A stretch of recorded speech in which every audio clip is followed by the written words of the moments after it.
अस्सलाम वालेकुम स्टूडेंट्स, कैसे हैं आप सब। उम्मीद करती हूँ खैरियत से होंगे। चलिए आइए शुरू करते हैं अपना आज का सबक, जिसमें हम मुसाफिर के बारे में हदीस पढ़ेंगे। तो स्टूडेंट्स मुझे बताइए कि जब भी हम किसी से मिलते हैं तो सबसे पहला काम क्या करते हैं। जी हाँ, हम सलाम करते हैं। और सलाम करने के लिए हम क्या करते हैं। जी हाँ, एक दूसरे से हाथ मिलाते हैं।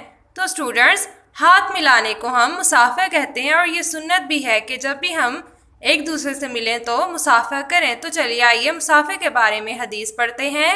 हमारे प्यारे नबी हज़रत मोहम्मद सल्लल्लाहु अलैहि वसल्लम ने फरमाया, इस्लाम की तकमील मुसाफा है।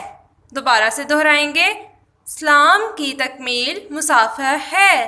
तो स्टूडेंट्स, आप इस हदीस को 2 से 3 मरतबा दोहराएंगे और इसे याद करेंगे और फिर अपनी वीडियो बनाकर टीचर को सेंड करेंगे। अपना बहुत सारा ख्याल रखिएगा। अल्लाह हाफिज़।